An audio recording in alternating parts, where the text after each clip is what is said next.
said, "Amy would want you to. She loved to dance." It was true. Amy started dancing to country music when she was a toddler, and she would have loved this party. So finally, Susan said, "Okay," and got up out of their booth. People noticed within seconds. 3 young women standing nearby, Amy's old childhood friends, smiled encouragement, and everybody made way for her. Susan honestly couldn't remember the last time she'd been out on a dance floor, and her bones felt stiff. But she told herself nobody would be judging her tonight. Terry put her arms around Susan as the band turned it up a notch. Susan's feet began searching for the rhythm. She looked around the bar and saw the crowd facing toward her, clapping. Everyone she knew in the world was here, and it felt like they were all dancing with her. She closed her eyes for a moment and swayed, listening to the twanging of the guitar. I should be grateful for this party, she thought. After all, the whole thing was for her benefit. She looked up at the wall behind the bar. There was a huge photo of Amy from 20 years ago when she was 7. It was blown up from a faded Polaroid, so it was a little fuzzy. But Amy's wide, gap-toothed smile and joyful spirit came through loud and clear. Her light brown hair fell to her shoulders, and she wore a multicolored beaded necklace. If you got close, you could see the individual beads, the purple dolphin, the pink duck. It was Susan's favorite picture of her daughter. She'd taken it the week Amy was killed. Terry whispered in her ear, "Here comes Evan." Susan saw Evan Mullins dancing closer to her. Evan was 57, 2 years older than she was, and freshly divorced. He'd moved back to town last year to run the Adirondack Folk School, and seemed to like her.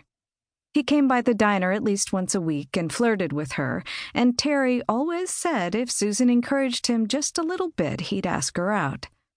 He wasn't bad-looking either. But Susan was as out of practice with that as she was with dancing.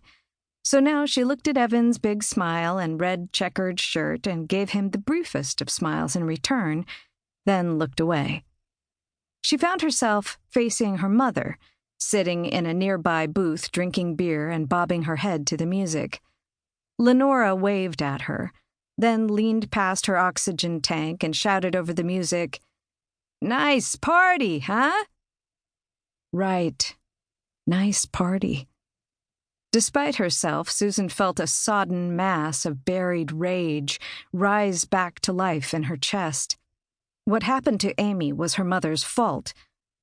No, don't go there. The song ended with a bang of drums and smash of guitars, and everybody cheered. Johnny, the long-haired, craggy-faced lead singer, acknowledged the applause by taking off his purple cowboy hat and giving a sweeping bow. He wasn't the world's greatest singer, but made up for it with what Lenora called vim. He called out, "How's everybody doing this evening?" The crowd whooped and hollered, and Johnny gave a big grin. But then he put up his hands. "Now, as y'all know," he said, "these festivities ain't just about fun." The crowd wasn't quite ready to get serious, so they gave Johnny some good-natured boos.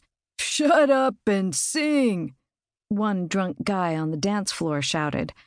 Johnny persisted. "We got a higher purpose tonight."